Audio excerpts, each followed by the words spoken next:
Okay, here we go. This is a test comparing my own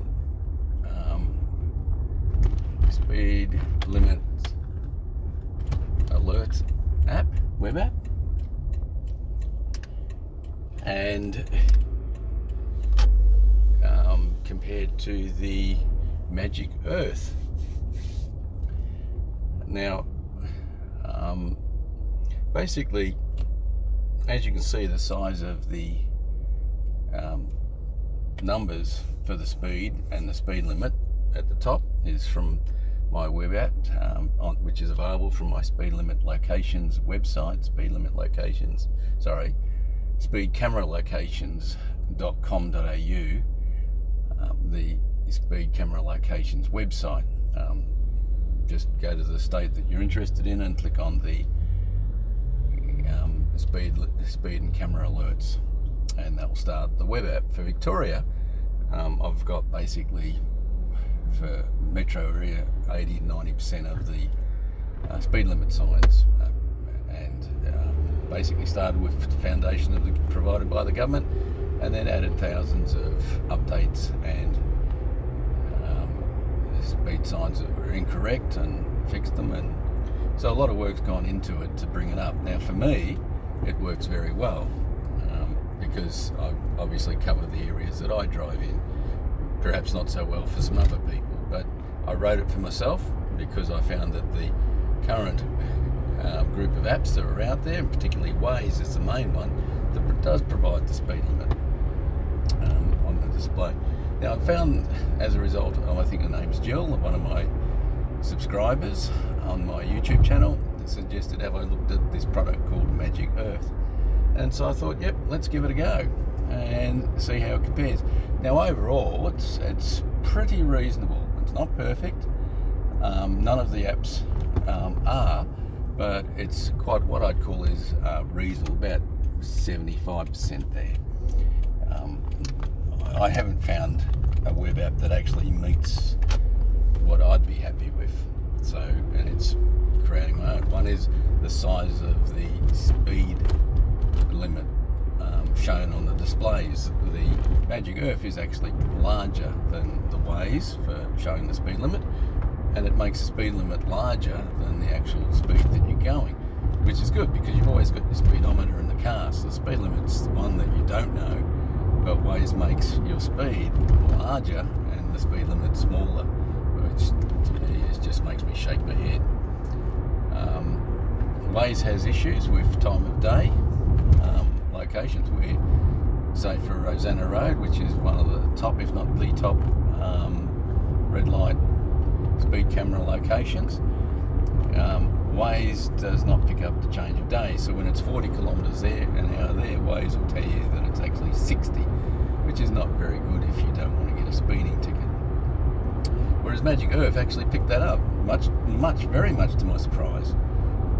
So Waze is, the advice is there's a single speed and it will put in the highest speed, and that's very bad for around Melbourne at the end of the day. So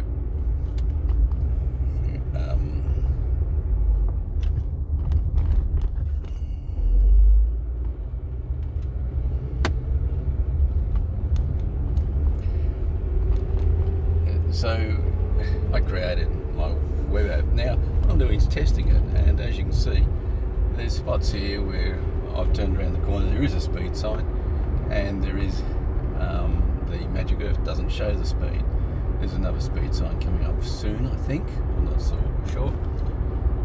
And so now you can actually go into the OpenStreetMaps, add the information and put it in. So don't get me wrong, if you want to contribute into those areas, then that's fine, but it still doesn't give me the large display of the speed limit, which is what I want. So here we are, we're going past another 60 sign. So this section, so I believe you can actually update the OpenStreetMaps information, and in time, at some point in time, that will be available to the Magic Earth. don't know, haven't tested it. So, and it's a lot of time and effort. At this stage, I prefer to put that time and effort into my app because it does what I want.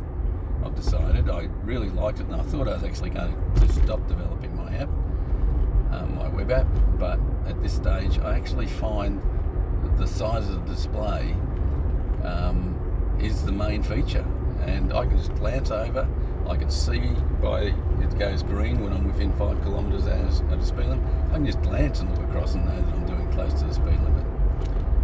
So it does what I want, and can be made to do what most people want, but obviously to cover all of Australia, which would be lovely, it would require other people to help me, because I can't drive on all the roads and check the speed signs, and also they get changed and updated on a very frequent basis, so there's a lot of work involved.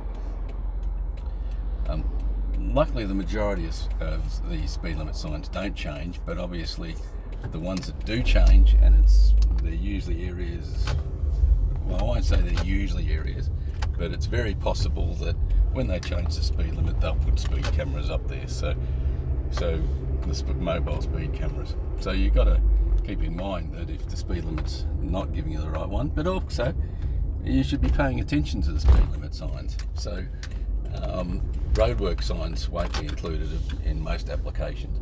So you do have to pay attention to the speed limit signs as you're driving around. So anyway, I'll post this as a comparison between my speed and camera alerts, and I'll be able to actually see whether or not one was more appropriate or better than the other. So thank you for joining me today. Oops. Other times I'm not sure about that particular parking bay. It had some weird markings that I wasn't used to.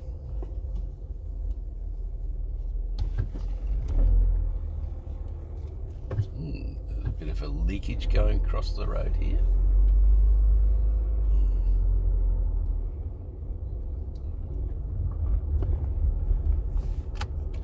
Anyway, as I said, thank you for joining me.